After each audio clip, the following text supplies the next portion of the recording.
Hello students, welcome to you all in the second part of the third chapter, Fiber to Fabrics. In previous video we had learnt about fibers, its types.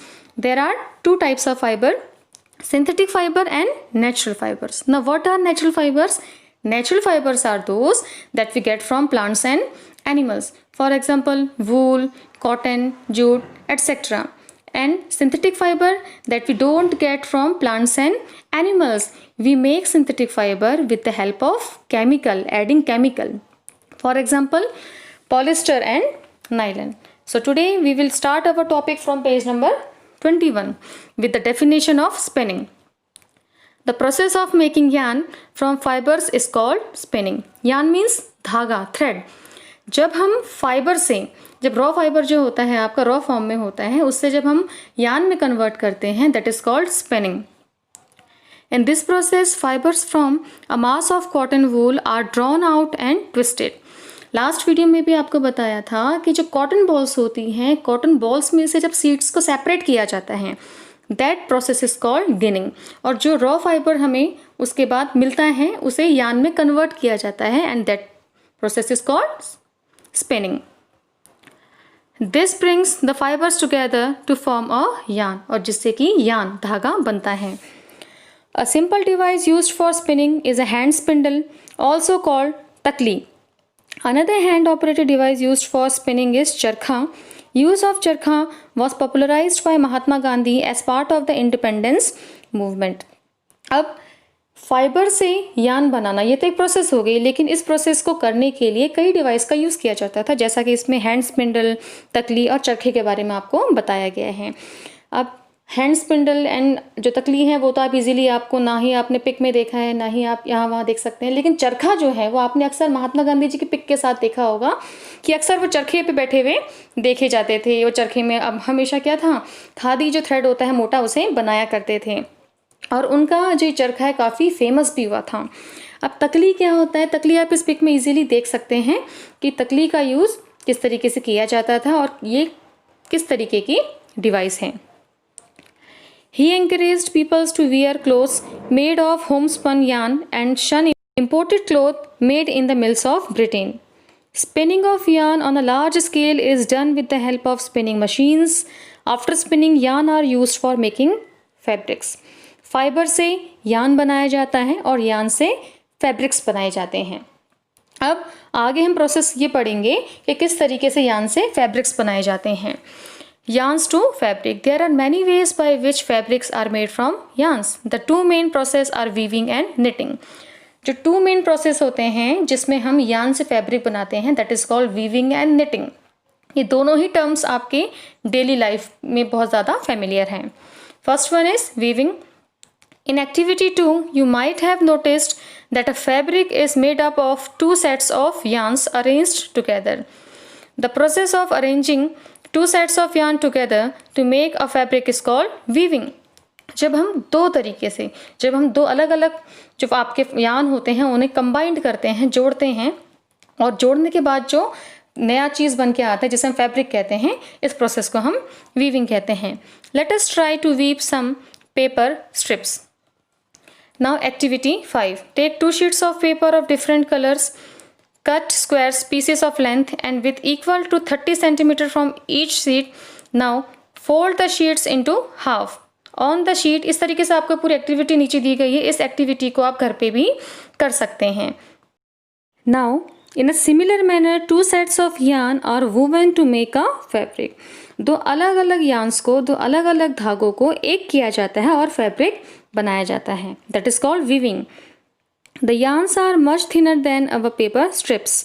Of course weaving of fabric is done on looms in figure 3.13. आप इस pick में देख सकते हैं कि looms की help से हम यार्न को फैब्रिक में कन्वर्ट करते हैं. The looms are either hand operated और पावर ऑपरेटेड. पहले के टाइम पे ज़्यादातर लोग घर में ही हैंडलूम्स की सहायता से फैब्रिक को बनाया करते थे, लेकिन अब इलेक्ट्रिसिटी से भी बड़े बड़े लेवल पर जो लूम्स होते हैं उन्हें चलाया जाता है. ना वीविंग आपको समझ में आ गया होगा. जब हम टू यार्न्स को एक साथ जोड़ के एक नए फैब्रिक में कन्वर्ट करते हैं, दैट इज कॉल्ड वीविंग. ना second one is knitting. Knitting means बुनना. आपने अक्सर अपनी मम्मियों को देखा होगा, वो स्वेटर बनाती हैं घर में, that is called knitting. Have you noticed how sweaters are knitted? In knitting, a single yarn is used to make a piece of fabrics. In figure 3.14. Have you ever pulled the yarn from a torn pair of socks? What happens? आपने अक्सर देखा होगा जब कोई फटा हुआ socks होता है आपका नायलॉन का, या फिर आपका कोई वूलन आपका स्वेटर है कुछ फटा हुआ है, तो जब आप उसे खींचते हैं तो खींचने के बाद क्या होता है, पूरा का पूरा जो आपका फैब्रिक है वो निकलना शुरू हो जाता है. A single yarn gets pulled out continuously as the fabric gets unraveled. Socks and many other clothing items are made of knitted fabrics. Knitting is done by hand and also on machines. आपने देखा होगा जब कपड़े फट जाते हैं या फिर आपका टॉवल होता है, टॉवल में भी आपको लाइनिंग टाइप के आपके टॉवल्स में दिखाई देंगे. अगर आप एक यान को उसमें से खींचेंगे तो उसके बाद दूसरा तीसरा, एक से दूसरा तीसरा उसमें क्या होते हैं, जुड़े होते हैं और वो अपने आप ही पूरा निकलते चले जाता है. So weaving and knitting are used for making different kinds of fabric. These fabrics are used for a variety of clothing items. जब हम यान से फैब्रिक को बनाते हैं, और फैब्रिक वीविंग एंड निटिंग इन दोनों प्रोसेस के द्वारा बनाया जाता है, और जो फैब्रिक हमें मिलता है उससे फिर हम अलग अलग टाइप्स के क्लोथ्स बनाते हैं. Now, history of clothing material. Have you ever wondered what material people used in ancient times for clothes?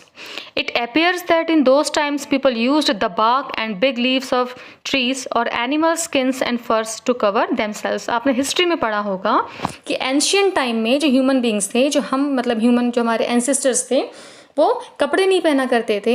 वो जैसे पेड़ की खाल का यूज़ करते थे, जानवरों की खाल का यूज़ किया करते थे, पत्तों का यूज़ किया करते थे अपनी बॉडी को कवर करने के लिए. After people began to settle in agricultural communities, they learned to weave twigs and grass into mats and basket. Vines, animal fleece or hair were twisted together into long strands. These were woven into fabrics. The early Indians wore fabrics made out of cotton that grew in the region near the river Ganga.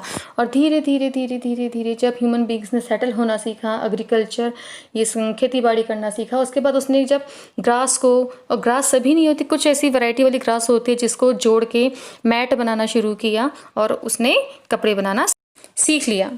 Flex is also plant that gives natural fibre. In ancient Egypt cotton as well as flax were cultivated near the river Nile and were used for making fabrics.